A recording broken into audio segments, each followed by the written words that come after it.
ভাইয়া, আমাকে 10,000 টাকা ধার দিবেন প্লিজ। রাতে রুমে শুয়ে গল্প লিখছি, হঠাৎ ফোনের স্ক্রিনে মেসেজটি ভেসে উঠল। আমি মেসেজটি সিন করে আইডির ভিতরে ঢুকলাম। আইডিটির নাম ছিল নীল প্রজাপতি। প্রোফাইলে কোনো পিকচারও নাই, ফেক আইডি মনে হচ্ছে, তাই কোনো রিপ্লাই দিলাম না। 5 মিনিট পর আইডি থেকে আবারও মেসেজ আসলো। ভাইয়া, আমি আপনাকে রিকোয়েস্ট করছি, প্লিজ একটু আমাকে দয়া করবেন। আমি কয়েকদিনের মধ্যে ফেরত দেওয়ার চেষ্টা করব। একটু অবাকই হলাম, এ কেমন মানুষ, কথা নাই বার্তা নাই, প্রথমেই টাকা চেয়ে বসেছে। তারপর আমি বিরক্ত হয়ে মেসেজের রিপ্লাই দিলাম, কে আপনি? মেয়েটি বলল, আমি দিশা। আমি বললাম, সরি, আমি আপনাকে চিনি না। দিশা বলল, কিন্তু আমি আপনাকে চিনি, আর আমি আপনার গল্পের একজন ফ্যানসও বটে। প্লিজ আমাকে আপনি ফিরিয়ে দিবেন না, আমি অনেক আশা নিয়ে আপনাকে মেসেজ দিয়েছি। আমি বললাম, আমি আপনাকে বিশ্বাস করব কিভাবে? প্রোফাইল পিকও তো নাই, ফেক আইডি মনে হচ্ছে। দিশা বলল, প্লিজ আমাকে বিশ্বাস করেন, আমি অনেক বিপদে পড়েছি, না হলে আপনার থেকে কখনোই চাইতাম না। আমি মোটেও ওই ধরনের মেয়ে না। আমি বললাম, আপনি যে মেয়ে, আমার তো এটাই বিশ্বাস হচ্ছে না। দিশা বলল, ঠিক আছে, নাম্বার দেন, আমি ফোন দিচ্ছি, তাহলে তো বিশ্বাস করবেন। আমি ভাবলাম একটু মজা নেই, তাই নাম্বার দিলাম। দেখলাম 1 মিনিট পরেই একটা আননোন নাম্বার থেকে মেসেজ আসলো। ফোন রিসিভ করতেই ওপাশ থেকে বলে উঠলো, আসসালামু আলাইকুম। কণ্ঠটা শুনে আমি খাটে বসা থেকে ধরাম করে শুয়ে পড়লাম। মনে মনে ভাবলাম, হাই হাই, এটা কণ্ঠ নাকি অন্য কিছু? মনে হচ্ছে সত্যি কোনো নীল প্রজাপতি আমার কাছে এসে গুনগুন করছে। জন্মের পর কত কিছু মিষ্টি মুখে দিলে কণ্ঠটা এত সুন্দর হয়, তার হিসাব করতে পারলাম না। আমার ভাবনার বিচ্ছেদ ঘটলো মেয়েটির সেই সুমিষ্ট কণ্ঠে। ওপাশ থেকে আবার বলে উঠলো, কি হলো, কথা বলছেন না কেন? সালাম দিয়েছি।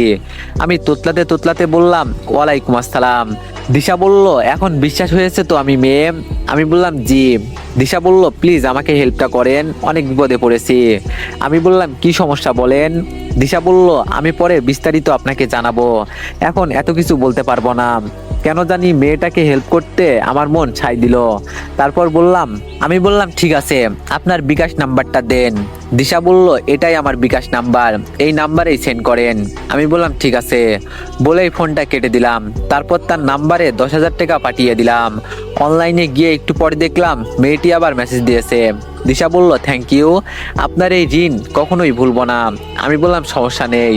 দিশা বলল, এখন রাখছি, পরে আমি নক দিব, ভালো থাকবেন, আল্লাহ হাফেজ। আমি শুধু সিন করলাম।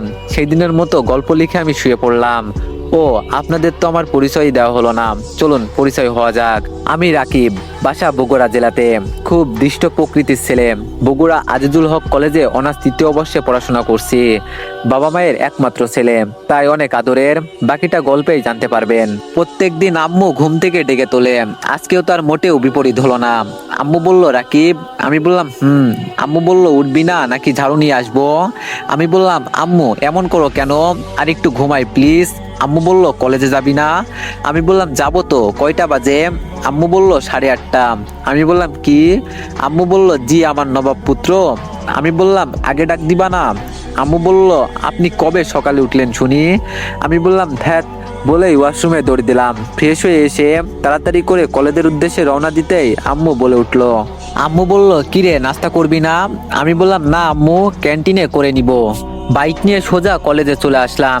কলেজে এসে দেখি আমার বন্ধু মেহেদি, রানা আর ঋতু আগেই বসে আছে। মেহেদি আর ঋতু রিলেশনশিপে আছে। আমি বাইকটা পার করে ওদের কাছে গেলাম, গিয়ে বললাম, হয়েছে 2 কপত কপতি, আর প্রেম করতে হবে না, অনেক প্রেম করেছিস। মেহেদি বলল, কাবাব মে হাড্ডি, চলে আসছিস? আমি বললাম, হ্যাঁ, তোদের ঝামেলা হলে এবার আমার কাছে আসিস, খুব ভালো করে হেল্প করব।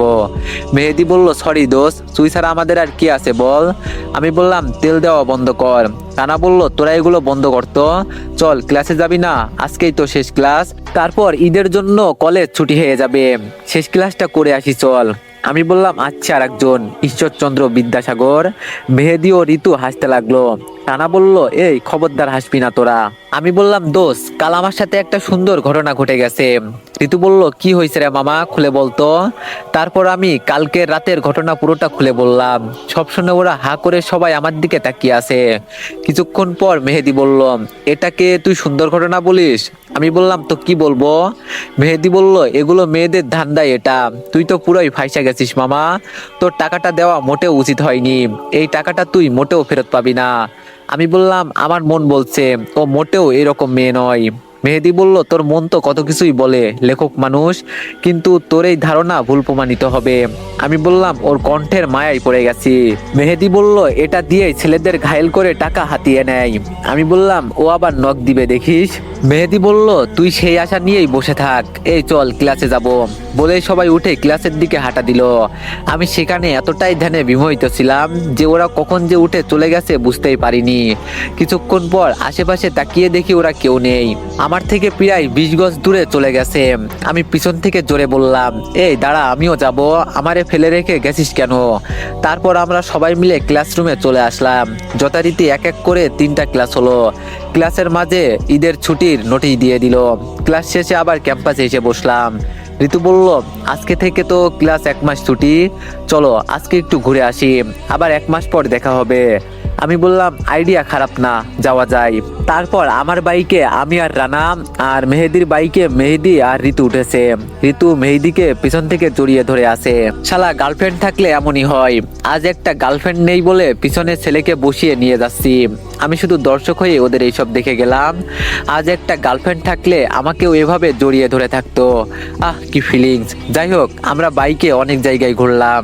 তারপর রেস্টুরেন্টে খাওয়া দাওয়া করে রাতে বাসায় ফিরলাম। কলিং বেল চাপতেই আম্মু এসে দরজা খুলে দিল। খুলেই আমাকে জিজ্ঞেস করলো, কিরে, সেই সকালে কলেজের জন্য বের হয়েছিস আর কেবল ফিরলি, এত দেরি হলো কেন? আমি বললাম, আজ থেকে কলেজ 1 মাসের জন্য ছুটি, তাই ফ্রেন্ডদের নিয়ে একটু ঘুরতে বের হয়েছিলাম। আম্মু বলল, আমি খাবার দিচ্ছি, ফ্রেশ হয়ে খেতে আয়। আমি বললাম, আমি বাইরে থেকে খেয়ে আসছি আম্মু, তোমরা খেয়ে নিও। বলেই আমি নিজের রুমে চলে আসলাম। রুমে এসে ফ্রেশ হয়ে নিলাম। বিছানায় শুয়ে একটু অনলাইনে গেলাম। অনলাইনে এসেই আগে নীল প্রজাপতি আইডিটা চেক করলাম। দেখলাম অফলাইন, আজকে সারাদিন অনলাইনে আসিনি। মেসেঞ্জারে শত মেসেজের ভিড়েও তার মেসেজের শূন্যতা ফিল করতে লাগলাম। মনের ভিতরে একটা অজানা ভয় কাজ করলো। মেয়েদের কথাটাই কি সত্যি হয়ে যাবে? মেয়েটা কি আমার সাথে চিট করে টাকাগুলো নিল? এবার কি সত্যি আমার মনটা ভুল প্রমাণিত হবে? তো এভরিওয়ান, এইসব জানতে নেক্সট পার্টের জন্য সবাই একটু বেশি বেশি কমেন্ট আর বেশি বেশি কপি লিঙ্ক করে দিয়েন। ধন্যবাদ।